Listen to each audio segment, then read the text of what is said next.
Halo semuanya, balik lagi sehat terus dan lancar juga kegiatannya. Teman-teman, ada hal yang menarik untuk dibahas ya. Teman-teman pasti tahu bahwa sasaran PDIP itu selalu saja kepada Pak Jokowi dan bahkan bersuara adili Jokowi, apalagi puncaknya ketika Hasto ditahan oleh KPK. Tapi di sini ada Bu Puan Maharani dan Bambang Pacul yang memang mempunyai sikap yang berbeda, teman-teman. Bambang Pacul pernah berkata jangan melawan orang baik dan itu ditujukan kepada Pak Jokowi. Kemudian akhir-akhir ini kita lihat ya yang disoroti adalah Bu Puan di acara Danantara itu nyamperin Pak Jokowi dan bersalaman kemudian menyapa satu sama lain, teman-teman. Jelas ini adalah sikap yang berbeda jauh dengan apa yang dilakukan oleh Adian Deddy Sitorus yang bahkan menjadi orang-orang yang dikabarkan mendukung aksi adili Jokowi kemudian Indonesia Gelap kemarin, teman-teman. Nah, ini videonya Bu Puan di acara Danantara, teman-teman. Waktu peluncuran atau peresmian, nah nyamperin Pak Jokowi.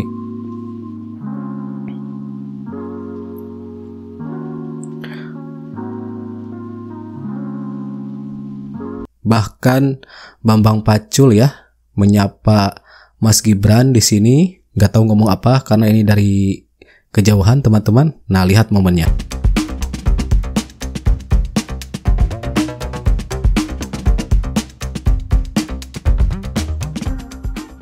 Nggak tahu apa yang diobrolin, tapi dari sini kita lihat ya bagaimana sikap dari Bu Puan kemudian Bambang Pacul. Bambang Pacul saling hormat.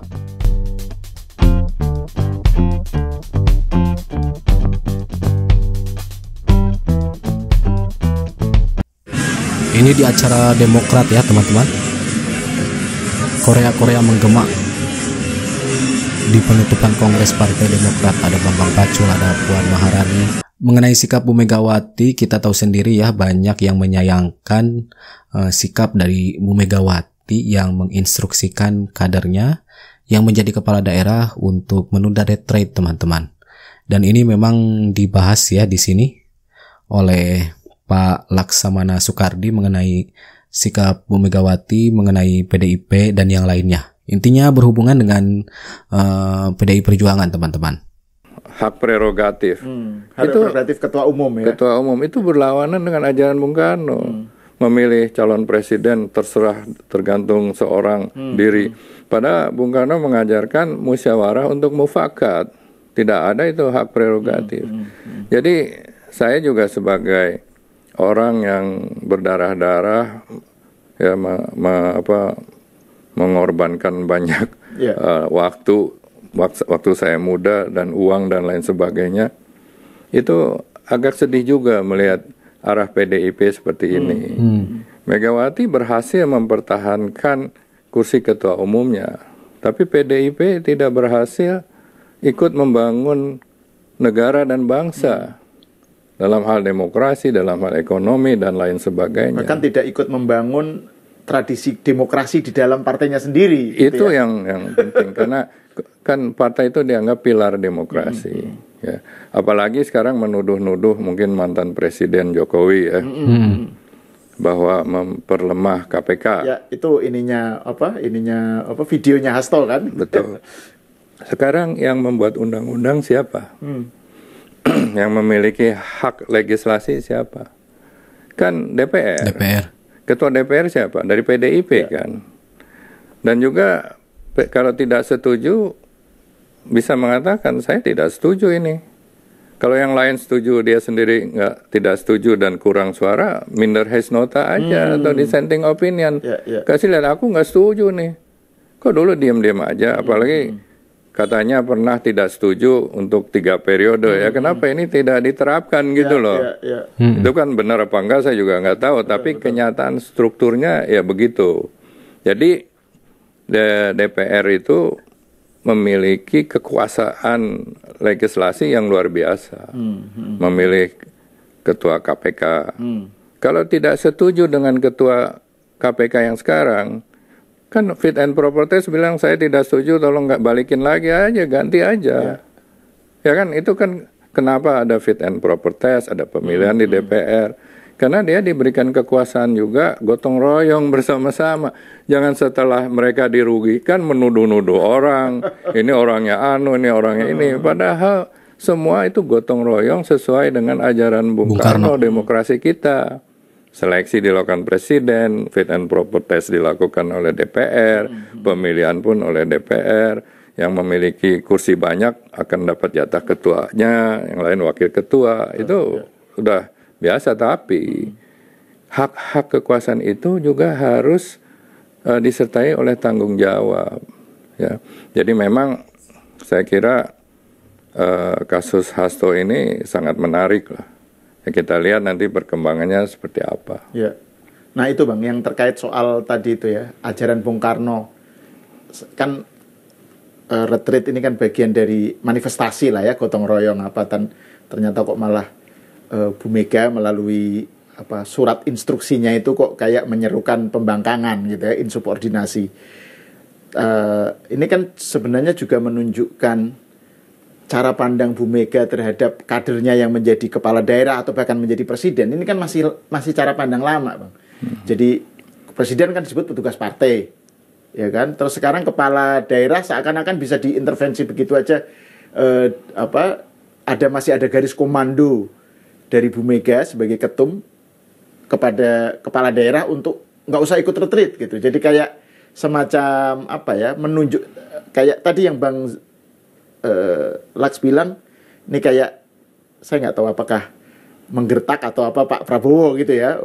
Kalau ini kalau kasus Hasto diteruskan, ini loh kekuatan saya gitu. Ya. Tapi ini kan mindset yang sebenarnya nggak tahu ya, Bu Mega kan memang cara pandangnya begitu ya terhadap kepala daerah atau presiden. Seakan-akan semuanya bawahannya gitu loh Bang. Nah itu sebuah hal-hal yang sangat bertentangan dengan demokrasi lah. Ya. Kan dia juga selalu mengatakan semua itu adalah petugas partai. Dan dibuktikan kan, diklaim juga presiden sebagai petugas partai. Padahal kalau kita lihat ya, kalau misalnya yang menang nanti Ganjar waktu pemilihan presiden, pasti dia akan nurut juga, ya kan? Ini sebagai show of force. Ya, sekarang kan Jokowi dituduh cawe-cawe dan Pak Prabowo juga dianggap ada matahari kembar. Ya, bagaimana kalau yang menang Ganjar coba? Persis disuruh-suruh gitu loh. Ya kan, ini benar-benar kita letakkan pada perspektif yang sesungguhnya lah, kenyataan yang objektif ya. Dan itu tidak boleh gitu loh. Nah, kalau misalnya Pak Prabowo menghormati Jokowi, ya pantas saja karena dia mentornya. Dia yang kasih bintang 4, dia yang kasih segala tanda jasa, dia yang memberikan jalan gitu loh. Ya kan, itu wajar. Pada mentor bertanya ya wajar, tapi bukan jangan dianggap itu matahari kembar gitu loh. Nah, apalagi program-program pemerintah yang seperti presiden melakukan retreat, saya tidak mengatakan bahwa retreat itu baik tidak baik, tetapi kalau kita lihat dalam perspektif membangun bangsa bersama-sama, gotong royong, itu harus didukung, jangan disabotase. Ini kembali karena ada masalah Hasto jadi tersangka dan ditahan. Dia mau kasih lihat, karena hal itu makanya saya kasih gangguan nih, gitu loh. Anda mesti sadar saya punya kekuasaan. Intervensi. Nggak tahu, mungkin ada telepon halo supaya Hasto bebas gitu loh. Nah, ini memang sakit gitu loh. Kalau dalam tubuh kita itu, misalnya di antara teman-teman kita tertangkap KPK, itu kita harus merelakan proses hukum, ya pro justisia. Nah, dalam situasi yang seperti ini muncul Hasto gitu ya, yang paling vokal ngeritik, menyerang Jokowi gitu ya. Seakan-akan inilah suara mainstream partai gitu ya. Padahal kan juga kita belum tahu gitu ya. Jadi ini situasi ini Bang Las melihatnya gimana itu? Ya, satu perubahan itu semenjak Hasto jadi sekjen, tidak ada Mas Taufik Kimas, udah wafat. Dulu Mas Taufik Sekjen Pramono Anung, Sekjennya Cahyo Kumolo itu dimarah-marahin depan saya, dimarah-marahin, lu nggak boleh ngomong gitu, lu kata goblok lu, ya kan? Jadi nggak ada yang berani ngomong. Kayak ini kan bebas ngomong pun tidak ada yang memverifikasi. Ya, padahal misalnya Mbak Puan sendiri tidak pernah mendukung statement-statement Hasto. Betul.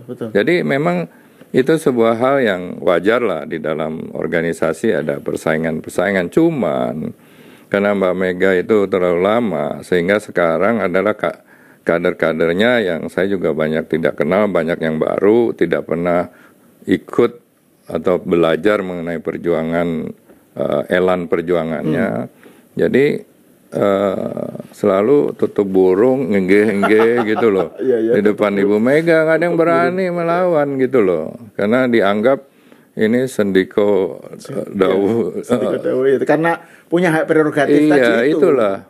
Itu yang saya sangat sesakan karena saya sangat mengharapkan PDIP itu daripada pembentukannya, perjuangan membangunnya itu menjadi pilar yang sangat bermanfaat bagi pembangunan karakter ekonomi bangsa dan negara gitu loh.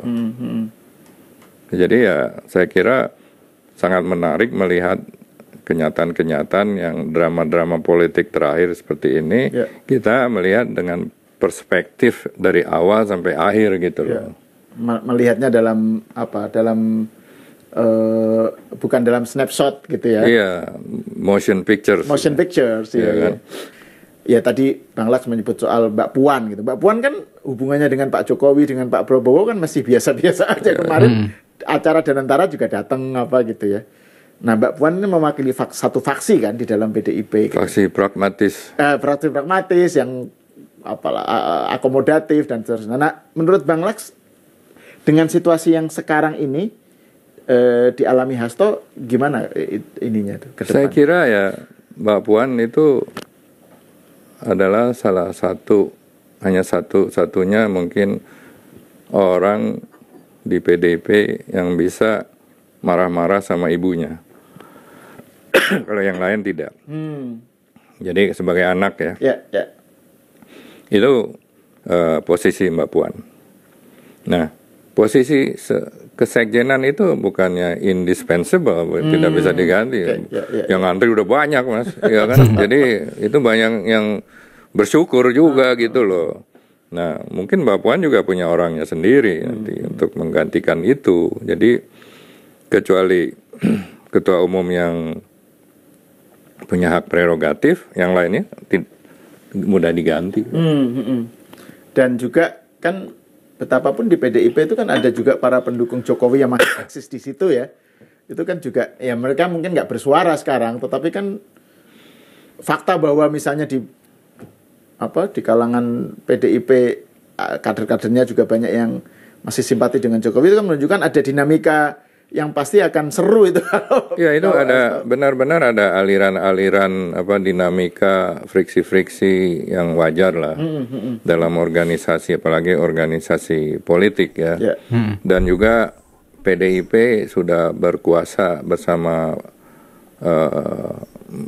di DPR dan di BUMN, di kementerian, kabinet cukup lama loh Mas. Dan biasanya kan power tend to be abusive gitu loh.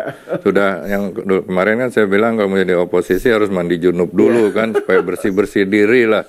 Kalau nggak bersih jangan jadi oposisi karena buntutnya dipegang gitu loh. Nah, apakah PDIP sudah bersih tidak bisa buntutnya dipegang? Kan itu sudah berbeda sekarang. Nah, ini yang mungkin mereka harus menyadari ya. Tapi mungkin kader-kader di bawah tidak menikmati, tapi elit-elitnya yang menikmati. Tapi saya nggak tahu Hasto kenapa begitu benci dengan Jokowi. Ya kalau statement-statement di luar termasuk video yang terakhir ya mengatakan pelemahan KPK gara-gara Jokowi. Padahal undang-undang yang mengetokkan DPR. Ketua DPR-nya kan Puan Maharani dari PDIP. Kalau dia tidak setuju nggak jadi itu. Iya kan? Iya. Beda sikap ini juga aneh gitu loh. Dan seakan-akan dia kayak ngelihat bahwa ini adalah betul-betul faktor Jokowi lah yang berperan gitu ya. PDIP-nya nggak dihitung. Nah, itu dia teman-teman ya videonya. Kita sudah lihat sama-sama bagaimana sikap dari Bu Puan kemudian Bambang Pacul ya. Berbeda jauh dengan Adian, kemudian Deddy Sitorus, kemudian ya Bu Mega itu sendiri teman-teman ya. Dan di sini dibahas mengenai hal-hal yang berhubungan dengan PDIP dari mulai Bu Meganya kemudian yang lainnya. Itu dia teman-teman. Oke, terima kasih teman-teman sudah nonton sama-sama. Nanti kita jumpa lagi di video-video selanjutnya. And that's it. Catch you later.